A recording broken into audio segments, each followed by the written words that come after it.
Welcome to Organizational Sherlocks, the podcast where business meets psychology and your organizational puzzles meet their match. Join us for captivating stories and practical solutions to unravel your toughest challenges. I'm Dr. Elizabeth Fleming. And I'm Morgan Ashworth, your guides to a prescription for business success. Let's dive in. Well, welcome back, everyone. Today is an exciting episode for me because I get to bring a new connection, one of my connections on in the business world. So welcome, Alan. How are you doing today? Doing great, Morgan, Elizabeth. Great to be here with you. Thank you so much. I'm ready to have, as we usually do, Morgan, when we talk, an adventure of the highest magnitude possible. I always enjoy our conversations, find them energizing and very stimulating. So it's good to be here to have that conversation with you in this forum as well. Yeah, of course. We're very excited to have you on. We're definitely going to try to keep this podcast to our typical length, though I'm sure we could go forever. Absolutely. Yeah. Well, Alan, why don't you? Oh, sorry. Go ahead, Elizabeth. Oh, no. We probably have the same question realistically. Then you go ahead. Okay. I am just curious, Alan, if you can just, I guess, tell us a little bit about you and your work and kind of what brought you to this world that you now live in from a work perspective. How far back do you want me to go, Elizabeth? Oh gosh. We have 45 minutes. I'm just kidding. As far as back as feels right for you. Sure. I started a company called Archer Ellison and bookcovers.com back in the late 90s. That company was a publishing services company. Before that, I had another life as an entrepreneur and owned several businesses and sold them. Finished my master's, got into the business. We began putting books together for publishers, authors, speakers, consultants, self-publishers. And essentially what I found, I was a couple of years early for that business, I had a vision that just recall prior to that time, books were put together mostly locally. There was really nothing online on the internet where someone could go work with a company and produce a book in any type of way, shape, or form. So we began doing book cover design, interior designs, and layouts for clients. That business grew. We were kind of ahead of the curve and began on a natural, you'd call it a kind of organic growth curve as it laid out. Began realizing I could grow that business through acquisitions. So I began acquiring companies, acquired a fulfillment company, acquired a marketing services company, acquired an agency, and began growing that company through these acquisitions. Formed a strategic alliance with a company, the largest company in the industry called Ingram Book Company. They were developing a division called Lightning Source at that time, and that division was amazing. It was doing print on demand, one-off books. We could submit files to that company on behalf of our clients. They'd print one book up and ship it through the entire Amazon system. It was new, it was innovative. We had all their customers. They were looking to acquire those publishers, speakers, authors, and consultants. We brought our customers to them under strategic alliance. Over the first 3 years, that division grew to $378,000 million per year. And so what we did at that point was began growing with them, and then grew to that was from 1998 all the way through to 2014. Got a buyout offer from a company at that point, sold the business, and then really wasn't sure what I was going to do. But a lot of folks came out of the woodwork at that time and asked if I could help them do in their businesses what I did, which was to grow the business to then either sell it or have it become acquired in some way. So I began consulting with companies. Along that pathway, I met my partner, Terry Dunn. And what we did at that time was form Transformation Acquisitions. So it was a little under 5 years ago, and then began working with companies to essentially build platform businesses for them. Same formula that I did, building platform businesses through acquisitions to help those companies to grow. That's what we spend most of our time doing today. Yeah, and that's actually how Alan and I met, is through Transformation Acquisitions. I don't know if our listeners remember, but Terry actually came on a couple months ago, and he also was talking with us. I think it was within regarding leadership, right, Elizabeth? Yeah, I believe so. Yeah, I think it kind of went down that path for sure. Yeah. So just like Terry's conversation with us, which was pretty long, Alan and I could go forever, but we'll try to keep it short for you guys. But Alan, why don't you tell us a little bit about what do you feel your true specialty, would you say, is in? My personal specialty? Really finding a vision for where a company could grow inorganically. Of course, I do have a background in marketing and it's spent a lot of time in the early days growing my company organically, but really just trying to figure out what the right combination of elements could be for a company to grow where it needs to be. So for example, right now, we're working with a company that's doing between 60 and 80 million. Most of the clients we work with are anywhere between 20 and 150 million dollars. So it's mid-market, really relatively small companies. And right now we're going to be going up to New York to work with this company in a couple of weeks to help them figure out how they can go from where they are now to a slightly different kind of company. So most of the time when clients begin working with us, they think about growth and acquiring customers and growing sales top line. But we try to transform their vision, and this is what I feel like I'm good at too. Different things, different resources, different ways to equip their companies to give their customers an amazing experience, create more infrastructure and foundation in the companies, to think very differently about what they could be acquiring. For example, in a couple of cases, we've worked with companies to acquire media, which gives them obviously a cost advantage and being able to explain what they do to the markets and niches they have. And just to look at things from a standpoint of using acquisitions, strategic alliances to be able to grow and shape their company, much like you would a sculpture. And, and to realize what those tools are and what those, elements are that can do that. So, I tap deeply into a network. I've got a pretty vast network of folks that I work with in a lot of areas. And we have very unique ways to reach other companies to create those relationships. And it's just, I wake up every day and I have a lot of fun doing what I do. So. Yeah, we did. Sorry, go ahead. I was just going to say, out of curiosity, Alan, what do you think are kind of the biggest sticking points for your clients? Like, what are the things you see as kind of challenges or barriers to really getting to that next point? Does that make, I don't know if I'm asking the right question, but like, what are you seeing with people? Where do they get stuck? Sure. It depends on the size of the company, and it depends on the history of the organization, the management team or the entrepreneur. Just there's a whole gradient of factors that can affect that. So it's hard to make, I don't want to overgeneralize too much. Typically with the management team we see, or the owners of the company, usually it's mindset issues. It's just doing things the way they've always done them. When we look at valuing companies, doing valuations on companies, we go through a gradient of factors that help us understand what makes a company more valuable. So one of the things we do that's kind of interesting is we're always looking for where the intrinsic value is.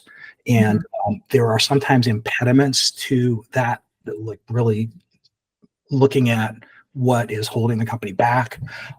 Sometimes that can be, for example, over dependency on the owner. It can be, quality of earnings issues where, you've got maybe just too few clients or customers, supplying too much of the revenue and things like that. So these are some of the things we looked at. We've got about 57 of those kind of things we look at when we look at valuing a company that sort of play into the question that you're asking me. I hope that answers it for you. Yeah, no, it definitely does. And, I like what you said about mindset, because I think that, when we've been talking or kind of this month about sales and that kind of stuff. And I think that a mindset is such an important component of sales, no matter what type of sales it is, whether, acquisition, people, all of the things. Like, that mindset part of it is something that I think is often overlooked. And I'd be curious if you agree, but often overlooked, but so vitally important at the same time. Yeah, and it's universal. It's a good thing to mention on a podcast like this, because folks that are listening to me right now may be thinking of doing a startup company, or they may have a company that's been in business for decades. Really doesn't matter. Typically, if it's a private company and it's a relatively small company, we start with mindset. We want to see what the vision of the owner is, the vision of the management team is for where they want to be. So, what we do isn't always just about growth, in terms of growing top line sales. Maybe we can get a little bit further into this in a little bit, but there's ways to be able to drive to all aspects of the income statement, from gross profit to expenses. So we can drive to those different areas with metrics, for example, key metrics. I don't think enough companies really use metrics and do enough measurement. One of the things we try to do in our work with clients is to help them come up with most important goals, most important actions, work with leading indicators, lagging indicators, and realize that there's a stack of things that they could be doing. Lagging indicators looking back in time at past performance. Leading indicators are actions that the company could do that could drive sales forward or drive expenses down or increase profits. But most entrepreneurs, most business owners don't utilize all the tools that we're able to do that, unfortunately, but they can, and that's one of the things that's usually pretty cool about looking differently at a company, looking differently at your business.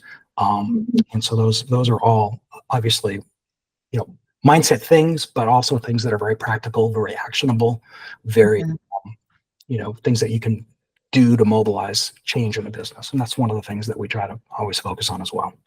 Yeah, I feel like a lot of small companies or even mid-sized companies, they don't necessarily put the time and effort into those foundational pieces.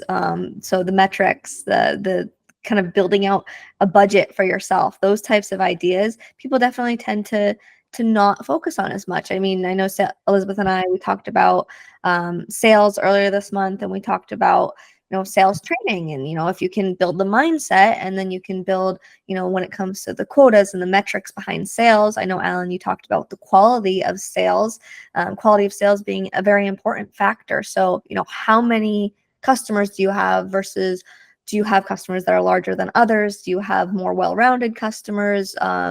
If you lose a customer, is it going to put the company at risk, right? And so these are things that you can teach your sales team, teach your leadership team, so that they're aware of it and that they can, in fact, develop those proper metrics, right, Alan? Spot on. Absolutely. 100%. Yeah, 100%. Yeah.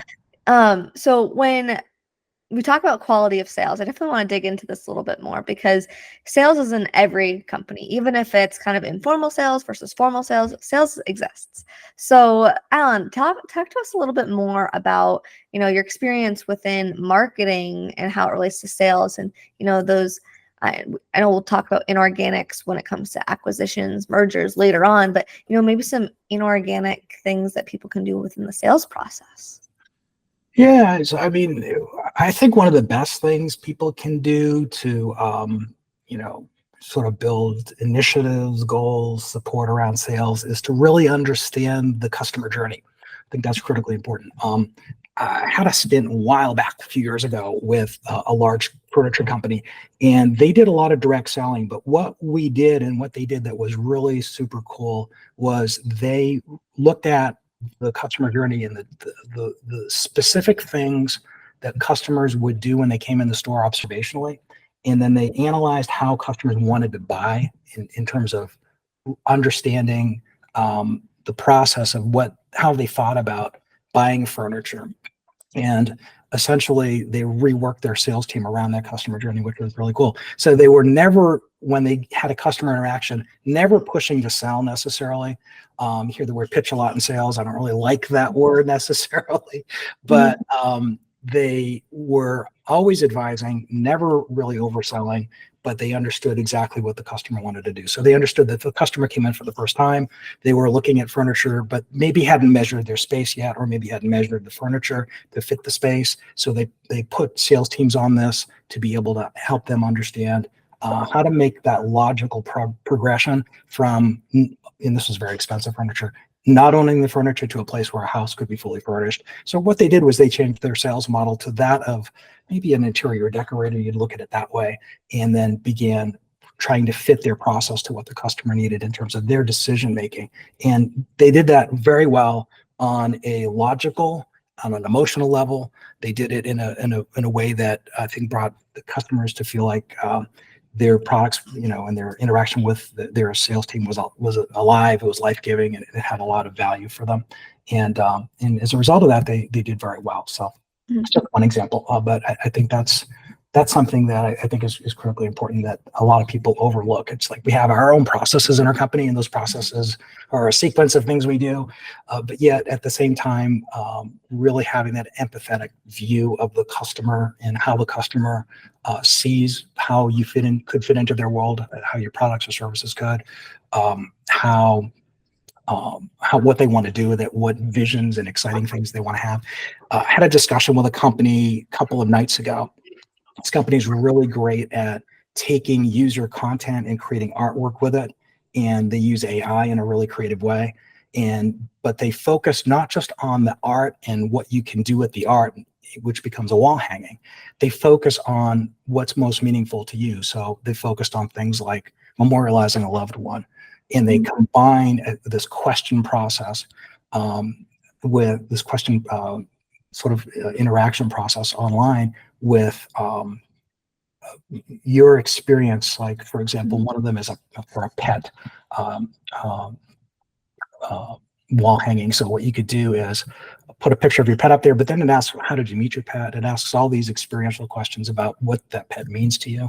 And what they've created is a very emotional interaction with their customer that gives the client that creates the wall hanging an emotional connection to what they've created. That's profound.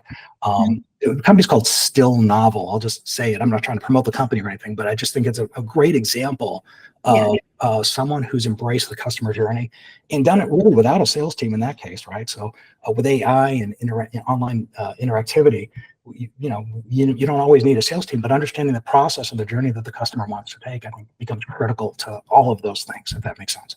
Yeah, it sounds like a more advanced version of the WIFM technique, the what's in it for me technique, for those of you that don't know what the WIFM is.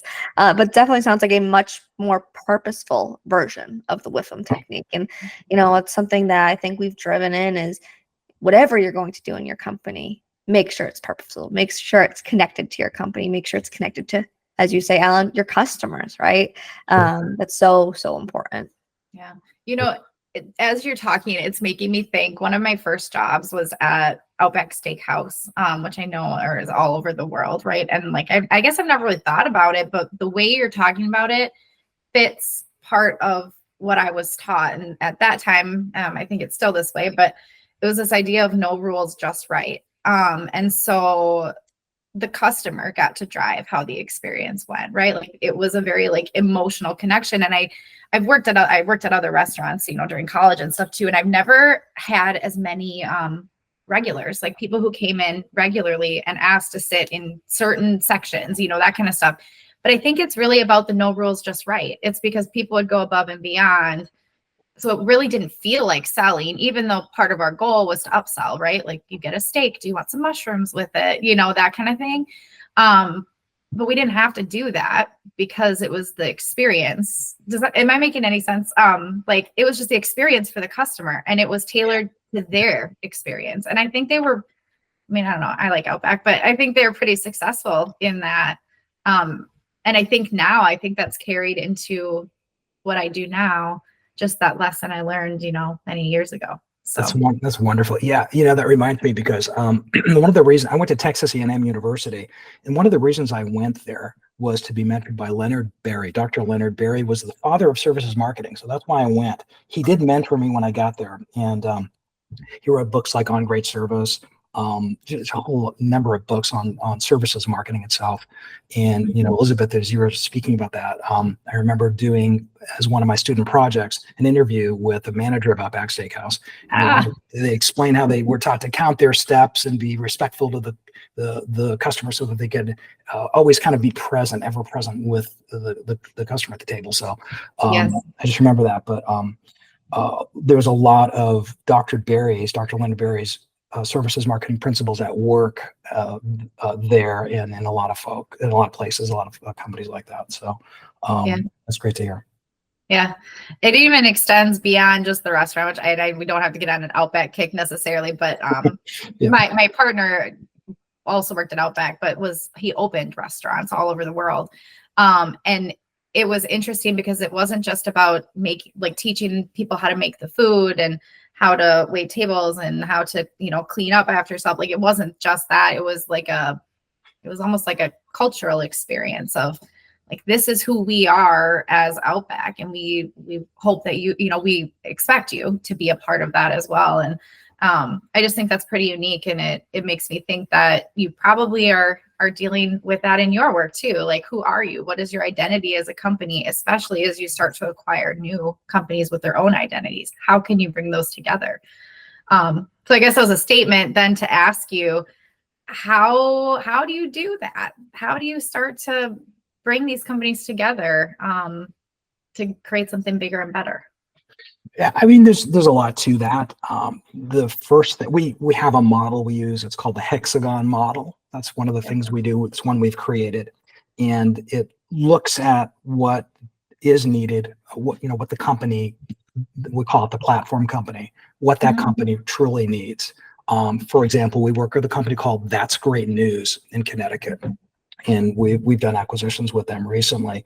And Bob Roscoe runs that company. He's an amazing entrepreneur. He's got over 450 employees. He creates and generates plaques for news, originally news articles, but now all kinds of events. He calls them defining moments. And within that business is really a lot of the strengths, a lot of areas that the company has, is profoundly good at doing what it does, from manufacturing to marketing to selling. So when we started working with them, we started looking at what they didn't have, what would benefit them most. So we started doing acquisitions in the areas of technology, in the areas of IP, and acquiring for those types of things. So really, it's looking at what could really catalyze the business. In some cases, we can acquire for different companies, just look at acquiring assets. In some cases, we can acquire whole companies. And so one of the things that can be really important too is to acquire for talent. So in Bob's case, we found entrepreneurs who were very successful in their niches, and we're able to bring them into his company to be part of his team, as well as acquiring their IP and their entire business structure. So those things can be critically important. So that's, one example of how we do what we do. And we always want to do that in a way that's complementary to what the business needs, the platform business needs.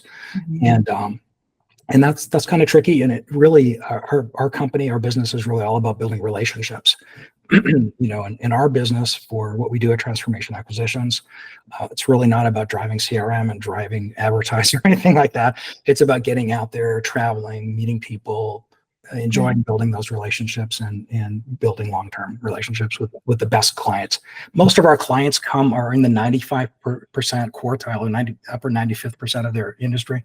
And so the only way they can really grow next in their niches is to acquire companies, or acquire talent, or acquire assets that they have. So I hope that's giving you kind of a good, clear example of what we do and how we do it. And then again, it's really about the people that we can bring together to create value and celebrate each other and celebrate value in the process. So it's very rewarding for me personally. So I enjoy it very much.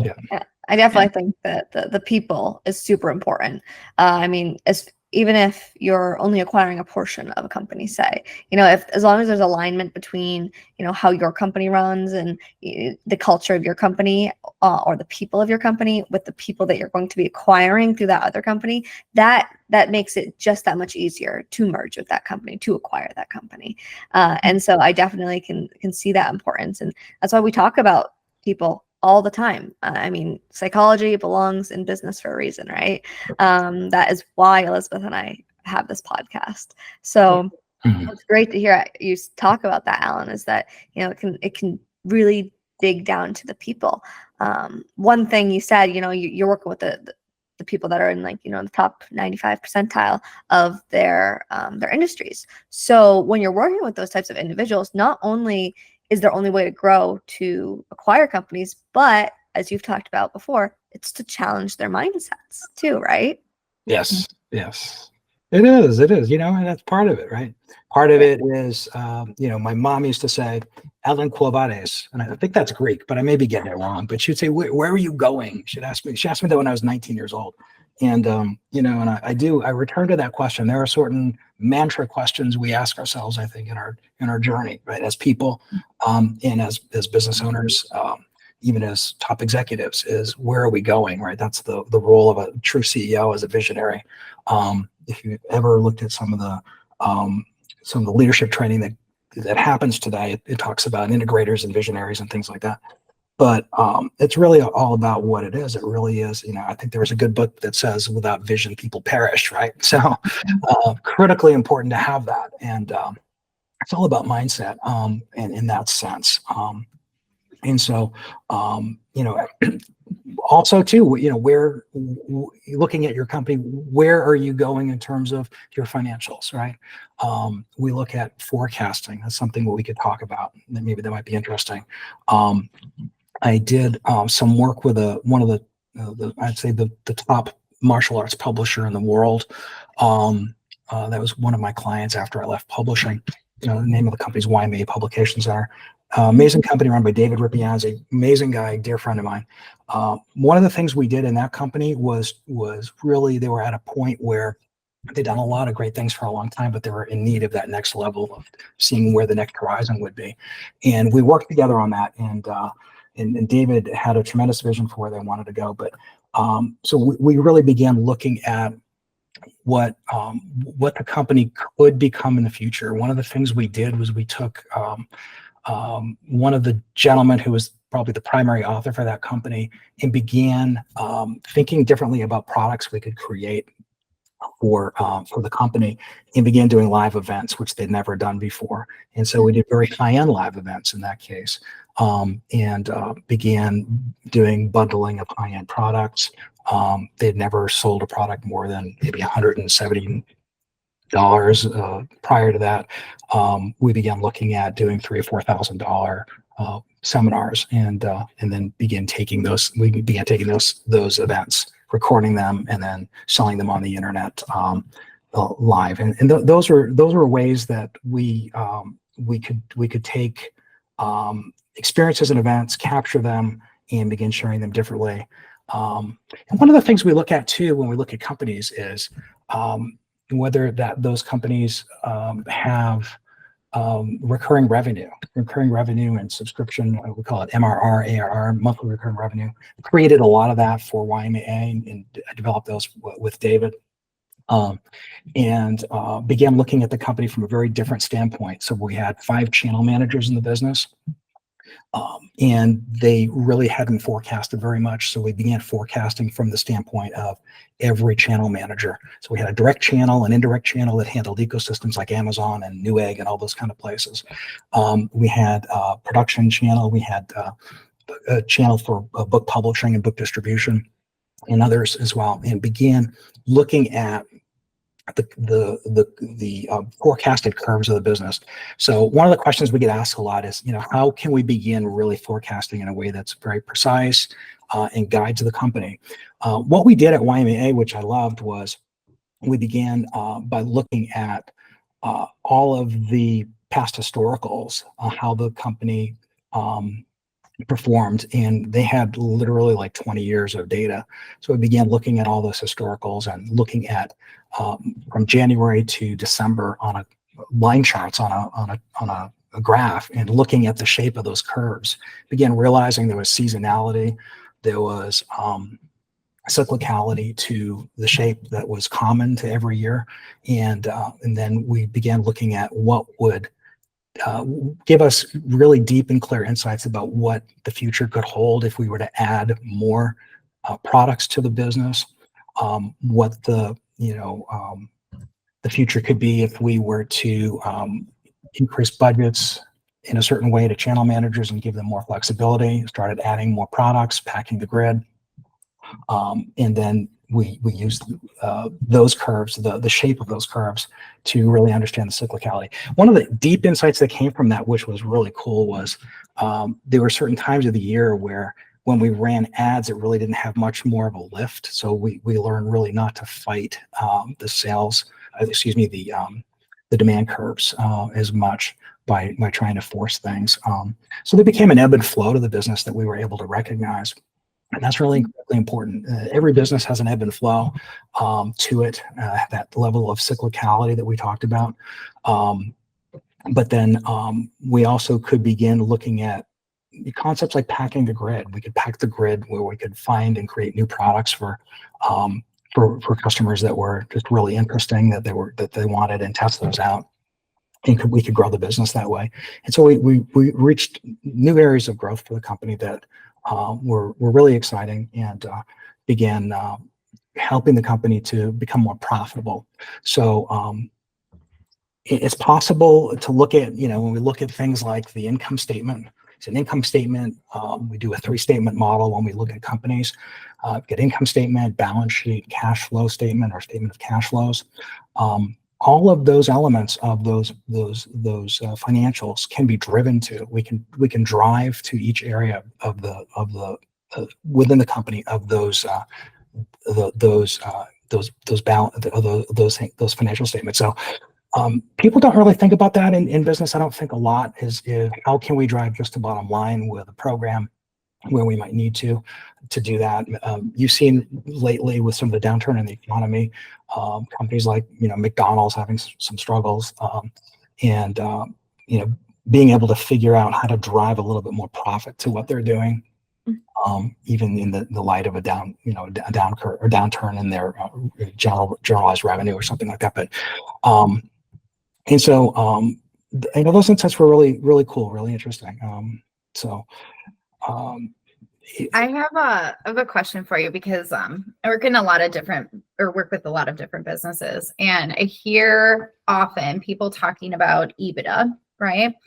And I recognize it is incredibly important. And I think there's, at least my perception of this, and I could be wrong, is I think there's some confusion about what it really is, and what it means, and what it stands for, and all of that kind of stuff. And especially for people who aren't necessarily in the financials of everything.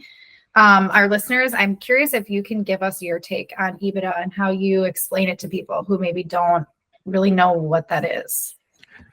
Sure.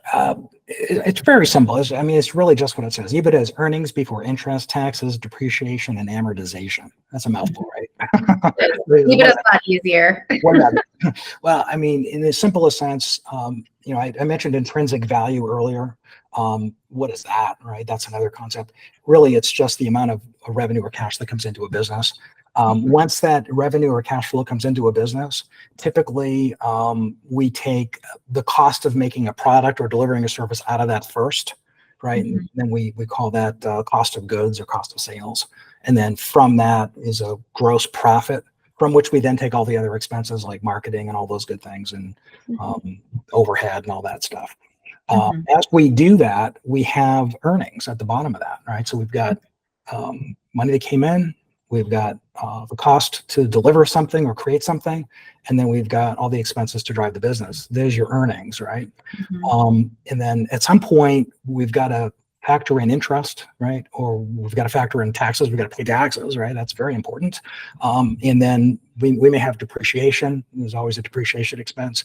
I know in Morgan's family business, there's the depreciation that comes from equipment and things that is taken throughout a year. And then amortization happens with loans and different things like that. But it's really important for the business to understand how it's operating and what value it's creating as an operating business, right? So we don't want to really look at the taxes, depreciation, and amortization and interest as part of that. We just want to look at how the business is actually performing.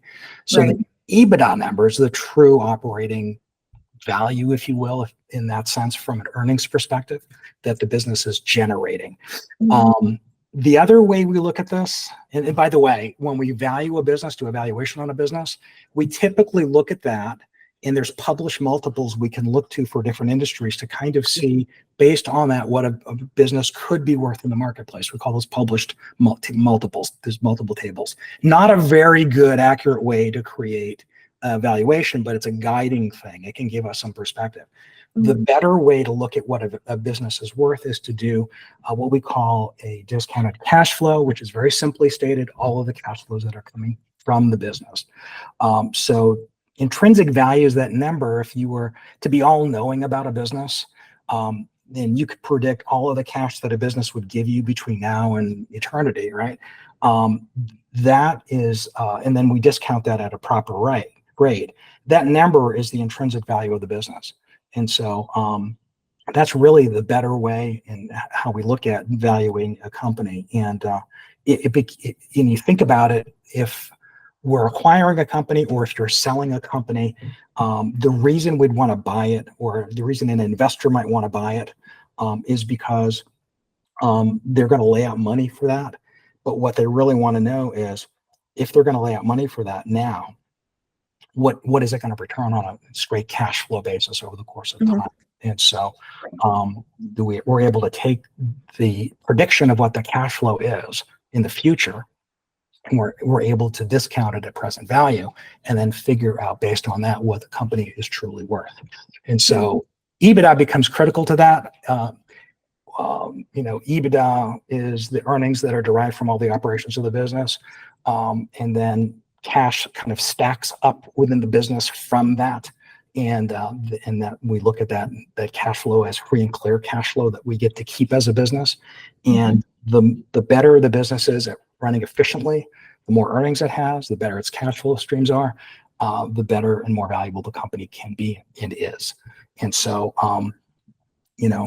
sometimes you think, is it all about the Benjamins? In some ways it is. And the reason it is because companies that can generate more value and more efficiency can do more. They can take the EBITDA they have or the earnings they have, and they can reinvest them and create more value somewhere out in the world, right? It's really what we look to when we think about those things.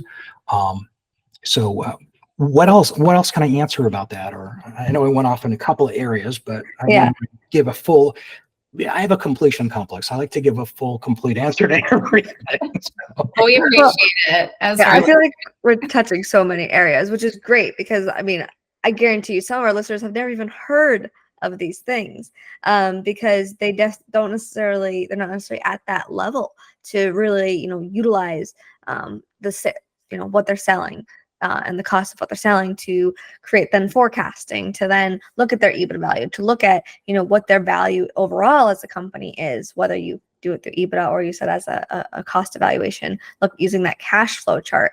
Definitely, it's something that companies don't tend to look at if they're not planning on selling or buying companies. I feel like companies tend to forget that that's a big part of being an organization, is understanding your own value, because that way you can understand, how you can grow, right? Being purposeful, knowing yourselves, understanding your mindset and growing your mindset is so important. You talked about cash flow, Alan, and cash flow is really important for companies. Everyone, I'm sure lots of business owners or even individuals involved in the financials look at the cash flow saying, oh, we're a little low or this or that, we need to be even. And I'm sure plenty of people learned about cash flow during the pandemic, because obviously cash flow is very affected for a lot of companies. When I think of cash flow, though, I also tend to think of something called the financial safety net. Now it's just typical lingo. It's just layman's terms. They're calling it a financial safety net. Alan, in your mind, what do you consider a financial safety net, and how should companies look at it? Yeah, that's a great question. When you say financial safety net, what do you mean by that? So I understand your definition and how you're defining that.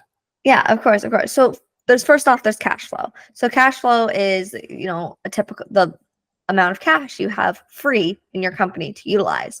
But also, if you're above that cash, sometimes people have that level where they want to be at. So say a company, they want to have constantly $100,000 or $500,000 or $2 million in their cash flow. Depends on the company and the size of it, right? So, that financial safety net is the amount above the cash flow that they're at, or the investments that they've had. So companies forget that a company can invest, not just a person. Personally, we can invest into the market and we can earn money from that, but companies also can. And so the financial safety net, it's kind of a combination of being above your minimum cash flow, your comfort level there as a owner or as a individual in the financial sector of the company and those investments, right?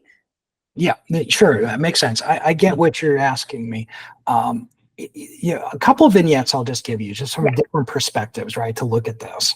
So one perspective is when we're looking at acquisitions, for example, when we're doing what we call a letter of intent to make an offer on a company, one of the issues that comes up is how much gas should be left in the gas tank upon acquisition. So you think about that. Some people have this perspective that there's cash in the business, but that when I sell the business, if I'm selling that company, I should be able to sort of take all of the cash out and the new owner can sort of deal with that. So usually when we're negotiating that in an LOI, there's a certain amount of gas we want to keep in the gas tank, a certain amount of cash.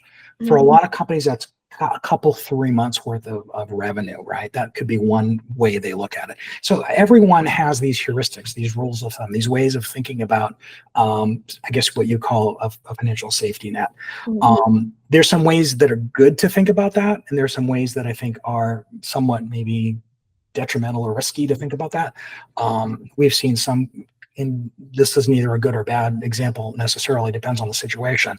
Sometimes people will take out lines of credit in order to increase the float in the business. So the float in the business is how much cash is left over or is in the checking accounts of the business, maybe between months or events of cash, the cash inflows. So they might take out, for example, I know of one company, probably shouldn't have done what they did, but they did it before we started working with them, which was they were doing about $1 million a month in revenue.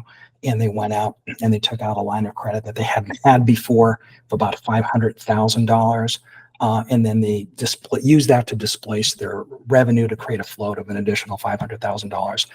They took some of that money and they began investing in some different things with that. And that's okay.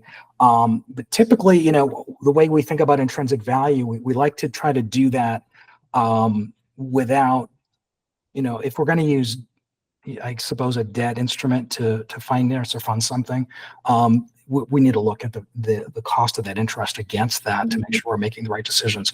One example I use a lot is, you think of a bond. Have you ever had, or maybe purchased yourself or had someone buy for you a U.S. savings bond?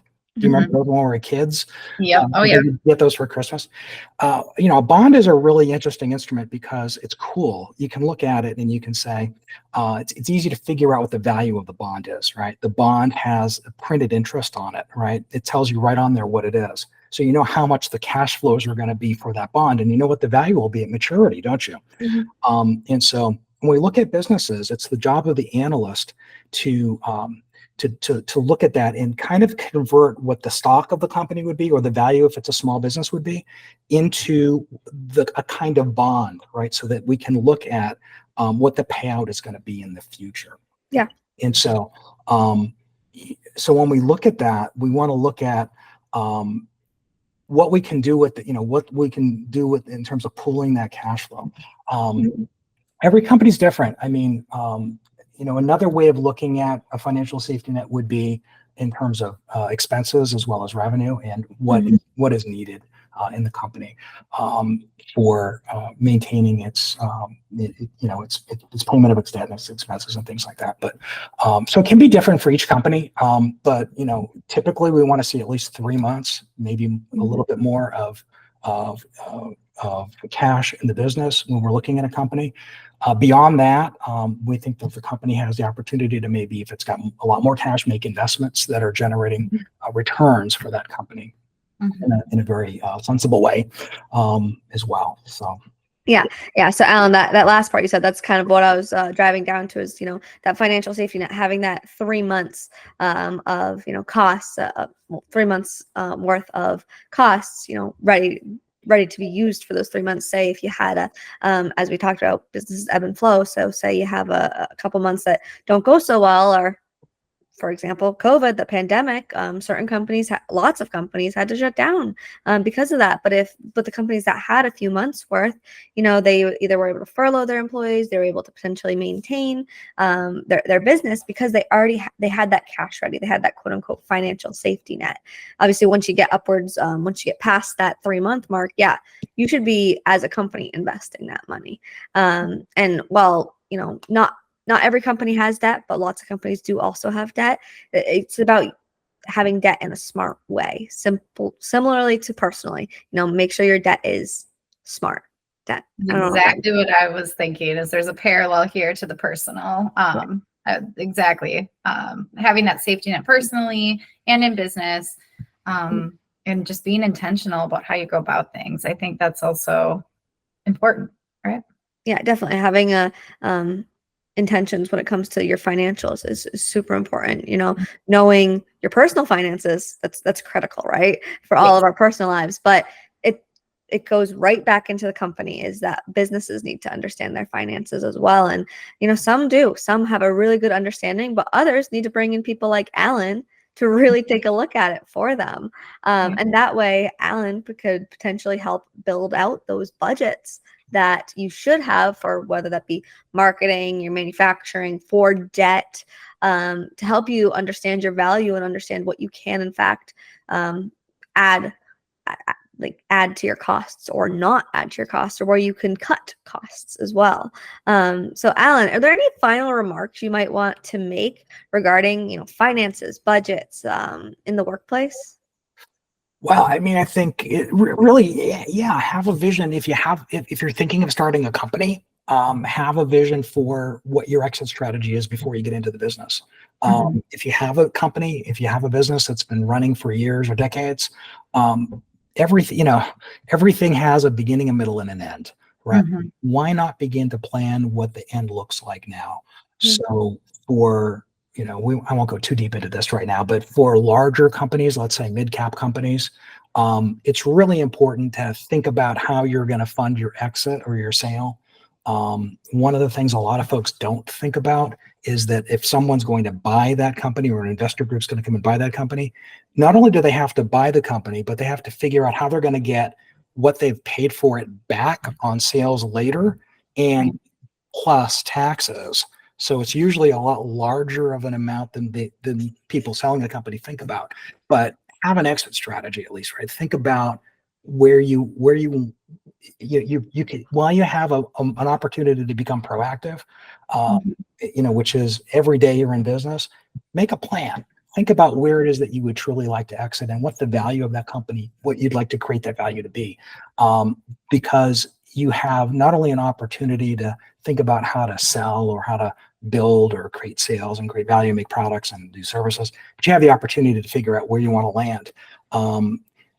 I did that. I did build my business that way so that I could keep growing that business, mostly because I was excited about it and had opportunities to do it. When I got an out of the blue offer, though, I was fully prepared to take it because I had done the groundwork for that. Yeah, you've already planned the succession in a way. Every company starts with an entrepreneur, right? They all start with an entrepreneur, or maybe a group of them. And companies do start as family companies, like my family's company. They start as family companies, and maybe they go corporate and they truly go into corporate America, and they become extremely successful. But companies tend to start that way. And so if you can already start planning for what it's going to look like down the road, you're going to have your vision, your mission. It's going to be better aligned to the company and to yourself. And it also will prevent you as an owner, or you as a major leader in that company, from being responsible for a lot of the work, and then building a team beneath you as well to be able to take over or sell it off. It's important. It's not all about the money, but it's also about your exit plan. Absolutely. 100%. Yeah, it truly is. And I know with my situation, every minute I knew I really didn't have any plans to sell my company throughout the growing of the company, but every minute I did think about, if I did want to sell the company, how would I do it, and how can I raise the value to get there? So it's kind of in the back of my mind always, right? Yeah. And thankfully it was, because it did turn out to be a great situation. But unfortunately, not a lot of especially smaller companies really think it's possible, but it truly is. Mhm.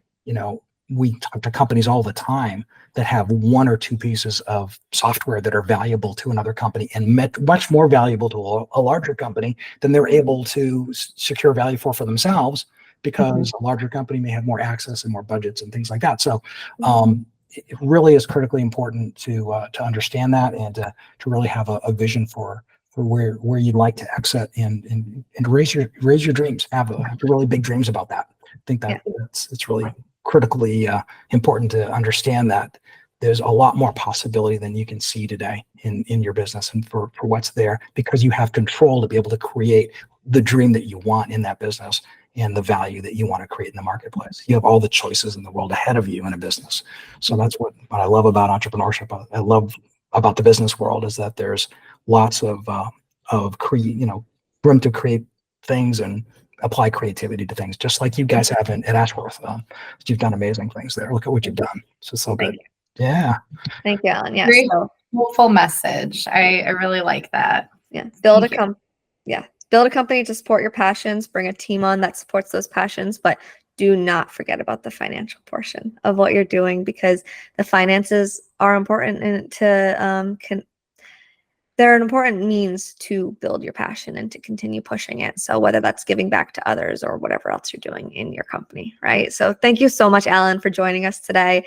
It's been great speaking with you and connecting again. It's been a little bit since we've talked, so it's been great having you. It's been a pleasure. Thanks so much. Yeah, awesome. Well, thank you, Alan. And I will just say that this concludes another intriguing episode of Organizational Sherlocks. Again, I'm Elizabeth Fleming. And I'm Morgan Ashworth, reminding you that the journey to success is an ongoing investigation. Remember to stay curious, stay strategic, and keep utilizing insights to decode your business mysteries. Join us every Tuesday for your next Whodunit. This is Organizational Sherlocks closing today's case, and we're officially logging off. See you next time. Bye, everyone.